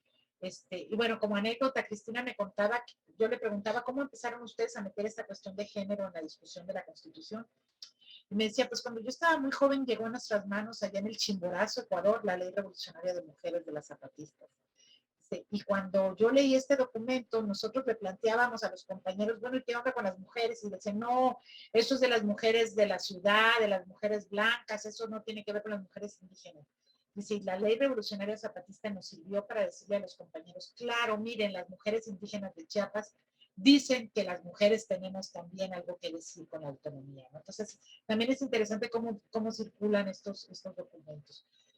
Y sobre la derecha, la verdad, no sé de qué, perdona mi desinformación, el grupo, no entiendo cuál es el incidente del que ella habla en Madrid. Tal vez si nos das más detalles o si Dalia, tú sabes de qué se trata, si nos puedes compartir. Pero que la derecha viene para arriba y que tenemos ahorita, pues, lo que pasó, el triunfo de Duque en Colombia, que fue un golpe durísimo, el triunfo de Bolsonaro, que ha estado planteando políticas genocidas con los grupos de la Amazonía. Ahora quieren echar para atrás el triunfo de Pedro Castillo en el Perú y que de Fujimori con toda su visión de genocidio. Entonces, sí, la derecha viene con todo y en parte es producto de todas estas fuerzas que ellos manejan, pero también de los fracasos de la izquierda cuando gobierna, ¿no? Y para ejemplo sirve un botón. Sí, cierto. No, yo también me disculpo porque tampoco sé de qué se trata este grupo Vox del que nos habla Milena, pero Milena, te invitamos a que nos acerques un comentario por aquí. Claro, Vox Sí, es la extrema derecha Vox en España, perdón, no te entendí, Covox, sé que decías. El grupo Vox es la extrema derecha franquista que está ganando ahorita mucho espacio en España, creo que ganó la alcaldía de Madrid, y es un grupo que reivindica el franquismo. Sí, por supuesto, tenemos esas fuerzas en toda, digo, no nos tenemos que ir a España, tenemos a la derecha ahora con la mitad de la Ciudad de México, ¿no? Cuadri diciendo que, imagínense, Cuadri representando a Coyoacán, donde históricamente estaban fuerzas progresistas, diciendo que hay que deshacerse de Chiapas y de Oaxaca porque son un lastre para el progreso de México, ¿no? Cuando son precisamente dos de los estados con más población indígena y vamos a tener ese diputado representando Coyoacán. Imagínense qué vergüenza es esa situación, ¿no? Pues sí, la derecha viene con todo. Y yo creo que en ese sentido se urge una autocrítica también de los gobiernos de izquierda para ver por qué está pasando eso. Sí, por una parte de los propios gobiernos de izquierda, pero también de esto que decíamos de la articulación y del papel que tienen las instituciones de educación superior, porque finalmente el escenario que estamos viviendo, y bueno, estos días también han servido para eso, pero todo este año de confinamiento nos ha permitido ver que hay distintos grupos que están luchando y que además se están enfrentando o estamos como enfrentando de manera colectiva a nivel global, pues esta pandemia, ¿no? Que nos ha dejado un montón de estragos en todos los sentidos y que pues son momentos también de regresar a cuál es el papel de las instituciones de educación superior. Si por un lado el hecho de que fuera de estos espacios hay resistencias, múltiples resistencias, y por otra, las propias instituciones también tienen un papel importante, no solamente en generar espacios como estos de diálogo, de reflexión, sino también de actuación, ¿no? De actuación concreta. Porque, bueno, miren, hay muchísimos comentarios. Estaba programado este espacio para las 11 de la mañana, ya llegamos a ese horario. Yo sé, Aida, que tú debes retirarte por un compromiso. Quisiera saber si podemos tomarnos unos minutos y cuántos y saber si puedo leer algún par de comentarios y de preguntas más. Nos dicen que está muy, muy, muy buena la mesa, les está encantando. Por ahí en Facebook hay un comentario de Claudia Iguarte que nos dice muchas gracias por este espacio, mucho aprendizaje y mucho por reflexionar. Felicidades. Estoy muy contenta por todo lo escuchado y por los ecos. Pues no sé, ¿cómo ven? ¿Podemos darnos unos minutos más? Aida, Georgina, ¿sí? Bueno, pues entonces, miren, hay por allí otras preguntas. Nos dicen, vamos a ver, nos dice Diva Cassandra, bueno, nos habla, supongo que este comentario tiene que ver con el caso del estudiante que Georgina citó, ¿no? El caso del estudiante que quiso estudiar medicina y dice, les van a invitar a hacer maracames, ¿no? Porque maracames son los médicos, ¿no? Sí, ¿verdad? Entonces dice después Diva Cassandra, ni hablar de la diversidad sexual respecto a toda esa marginación, asignaturas pendientes que aún ante una resignificación en su nomenclatura no logran cubrir el compromiso de obligatoriedad ante los protocolarios y los derechos humanos. Pues sí, en estos días fíjense que hemos estado también hablando al respecto y bueno, una de los grandes pendientes tiene que ver con esta invisibilización de la diversidad de diversidades en las propias instituciones, ¿no?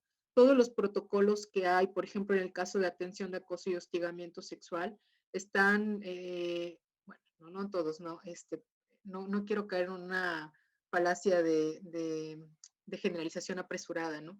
En realidad, pero sí es importante que nos cuestionemos desde las instituciones cuáles son las lógicas que están, digamos, detrás de estos protocolos y qué noción de género se tiene, ¿no? Y muchas veces pues seguimos pensando en una visión heteronormada, ¿no? Binaria, ¿no? De género, y lo vemos con claridad por la ausencia, la gran ausencia de protocolos para acompañar, por ejemplo, el tránsito de identidad de personas trans, ¿no? Cuando quieren hacer todo su cambio dentro de las instituciones de educación superior.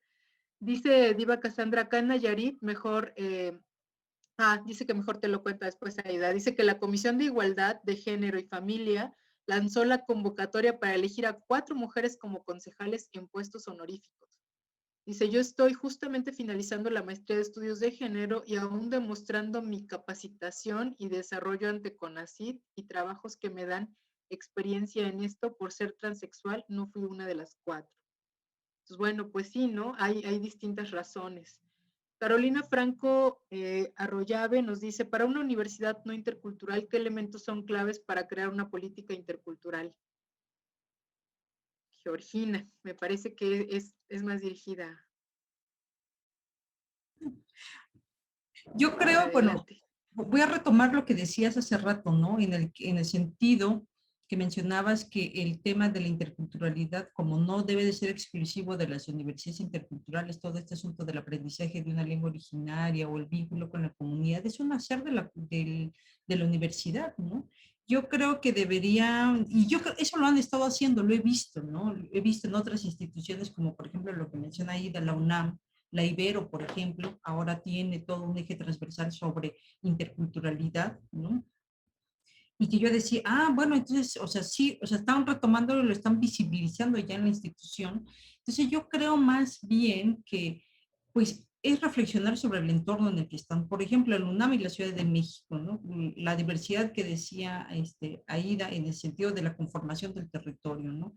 O sea, nada más pues, que nos vinculáramos con los territorios que tenemos al lado, o sea, con el territorio donde está instalado, yo creo que esa es una lucha ya muy importante que deberíamos de traer colación. Sin embargo, yo creo que a lo mejor, como es tan complejo el tema y nos da para tanto, hay otro elemento que es fundamental para poder hablar acerca de la interculturalidad que tiene que ver con las condiciones laborales de los docentes, ¿no? Y yo creo que ese es otro elemento fundamental que a lo mejor en términos teóricos también lo podemos decir. Nosotros decimos, ¿cómo hay compromiso político si las condiciones laborales de los docentes en estas instituciones del Estado también son desventajosas, ¿no? Entonces, por eso digo que es bien complejo, porque no tocamos, por ejemplo, ese tema de la condición laboral, pero es necesario, ¿no? O sea, cómo yo he visto toda la lucha que tienen los profesores de asignatura del UNAM, ¿no? O sea, de la máxima casa de estudios. Entonces, en la máxima casa de estudios hablamos mucho acerca de la calidad de la universidad, pero sus docentes son los que terminan sosteniendo a la universidad. Y lo mismo pasa con muchas universidades interculturales o no, ¿no? Entonces, siempre estamos en condiciones de desventaja si queremos pertenecer a estas instituciones, pero también hay que influir en esas instituciones. Entonces, por eso digo que el tema es bien complejo, porque pues podemos hablar nosotros de pensamiento crítico, podemos hablar de interculturalidad, de desigualdad, de racismo, pero ya cuando nos adentramos en la estructura finita, ¿no? de la institución, nos damos cuenta de que pues nos confrontamos, ¿no? Con esta serie de desventajas y desigualdades históricas que están y que ya lo mencionó ahí hace rato, ¿no? Acerca del concurso de las plazas, quiénes ingresan, cómo ingresan, por qué ingresan, ¿no? Quiénes son, cómo se plantea el tema de la competencia a la hora de ingresar a una institución para concursar por las plazas. Y yo creo que ahí está justamente la integralidad de pensar el tema de la interculturalidad, tomando en cuenta todos estos elementos, sí que tiene que ver con el tema de la diversidad, de la desigualdad, del racismo, y yo creo que también visibilizar justamente estos temas al interior de las universidades, ¿no?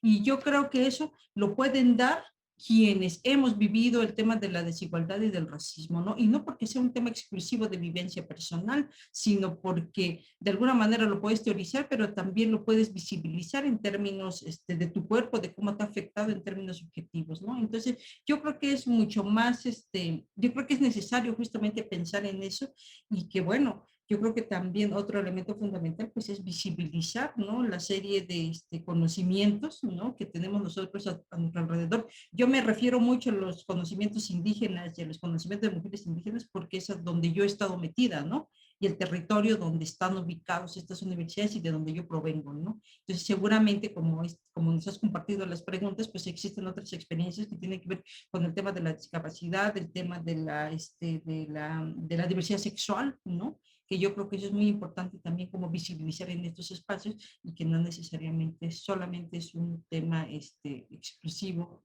de mujeres indígenas o de comunidades indígenas. Sí, muchas gracias, Georgina. Pues dicen que hay que empezar por la casa, ¿verdad?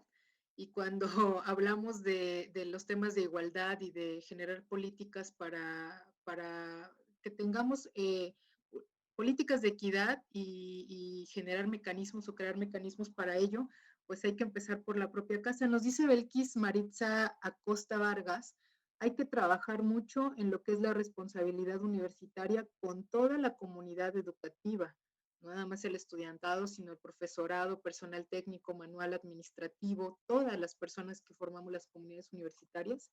Dice, para lograr la promoción de la equidad de género en los centros de educación superior, hay que transformarlos. Híjole, pues ahí vamos viendo los desafíos, ¿no? Que nos tocan. Bueno, nos piden información sobre el seminario permanente. Ya Ingrid Cuervo nos pide por allí también para ingresar. Ya Georgina nos comenta que nos va a hacer llegar la información. También Ingrid Cuervo pide para Aida, perdón, sí, para Aida, pregunta cómo acceder a tus cursos, que se le hace muy interesante.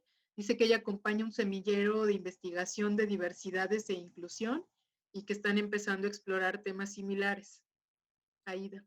Ahorita compartí en el chat colectivo uno de los programas de mis cursos y ahí vienen varios de los programas.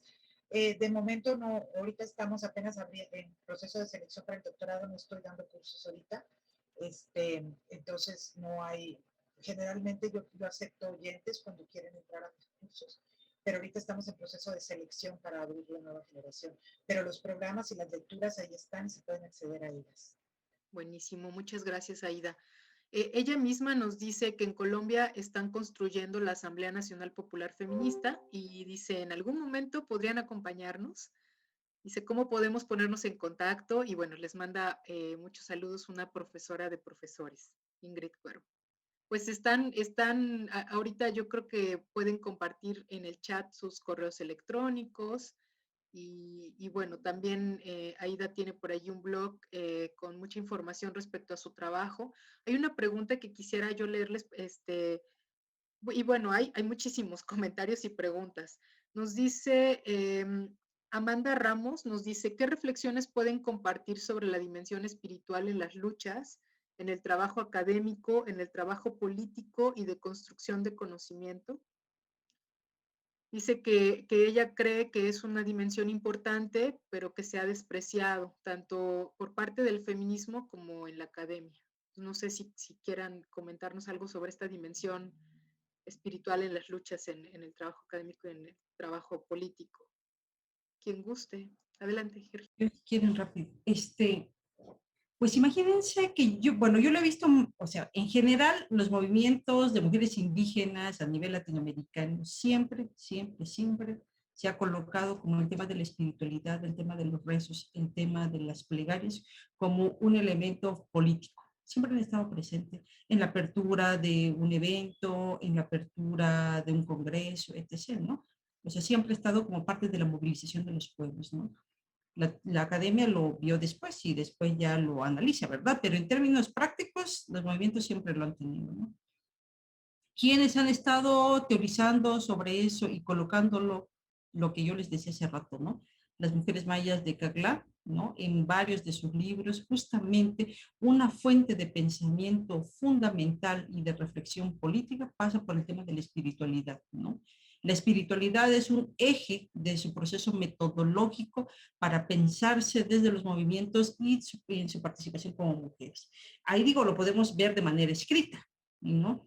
Sin embargo, por ejemplo, también estoy pensando en la Escuela de Liderazgo Dolores Cacuango en Ecuador, que en su proceso de sistematización de la historia de su movimiento como escuela, también coloca como un módulo de aprendizaje, como un módulo de aprendizaje, pues esta relación con el territorio y necesariamente pensar territorio, movimiento, espiritualidad, pues va todo unido, ¿no? O sea, es un asunto integral que es necesario como visibilizar, ¿no? Eso solo por mencionar algunos de los ejemplos, ¿no? Sin embargo, otra cosa que me llama mucho la atención y que tampoco se ha traído mucho a colación y que creo que alguien lo mencionó, no me acuerdo si fue Aida, en el sentido, por ejemplo, de las mujeres poetas, ¿no? Las mujeres poetas indígenas, una fuente de pensamiento fundamental que tiene que ver con su reflexión poética, de escritura, tanto en lengua indígena y en español, pasa por el tema de la espiritualidad y por el tema de los conocimientos entre mujeres, ¿no? Entonces yo creo, digo, yo porque he estado ahorita como revisando mucho del material de estas mujeres celtales, tzotzil, choles, ¿no? Que han estado hablando, escribiendo desde el pensar de sus abuelas, de sus madres, y el tema de la espiritualidad es un eje fundamental para su escritura, ¿no? Para su escritura y para el fortalecimiento de la lengua, ¿no? Que yo creo que ese es otro tema fundamental que también nos traspasa como universidad y que el tema de la lengua es fundamental no solo para la interlocución entre docentes y estudiantes, sino también como una fuente de pensamiento y de reflexión teórica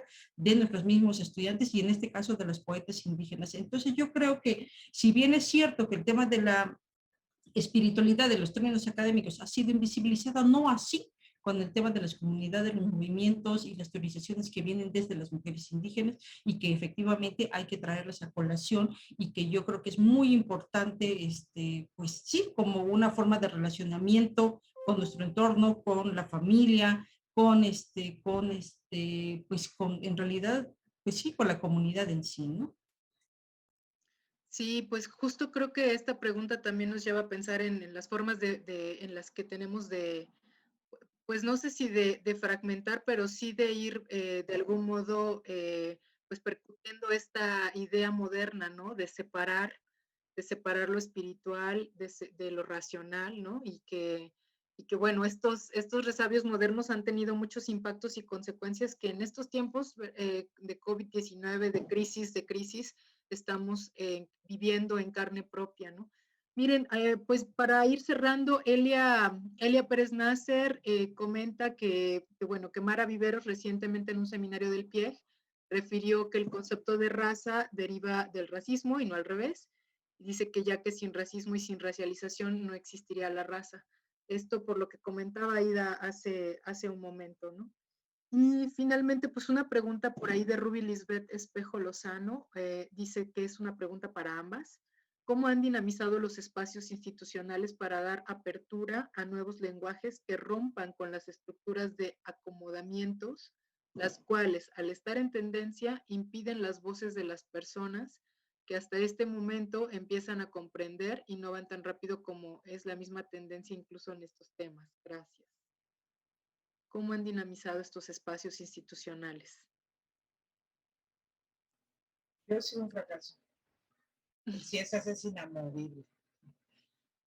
No, es una broma. Digo, en parte sí, en parte no puedo hablar. Yo he logrado esto, he logrado lo otro. El CIESAS es una institución difícil de mover. Yo creo que meter estos cursos de los que hablaba es una manera, pero yo creo que muchas veces es más fácil hacerlo fuera de las instituciones que adentro, ¿no? Creo que es una lucha, en mi caso, pendiente. Gracias, Aida. Sí, bueno, pues creo que tenemos muchos retos, ¿no? Y justo esta pregunta nos obliga también a hacer un alto, ¿no?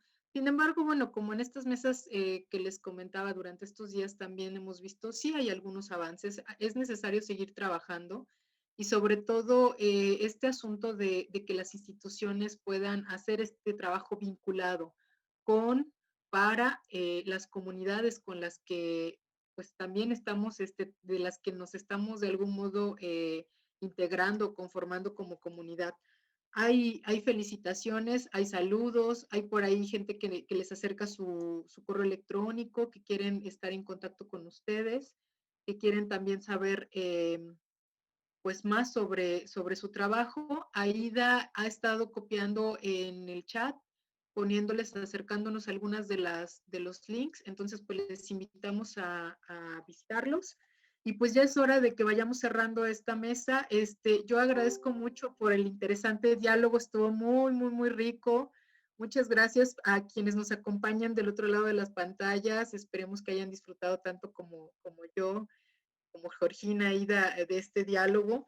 Se nos quedan por ahí en el tintero muchas cosas que seguir trabajando, cuestionar mucho sobre el uso de estos conceptos, pero yo creo que una de las cosas que nos han ustedes estado compartiendo es cómo transitamos hacia formas no hegemónicas de ver, de mirar y de nombrar la realidad, que no sea una sola, que no sea esta que nos han impuesto, y más bien cómo podemos aprender de los colectivos, de los movimientos y de los territorios donde nos encontramos, ¿no?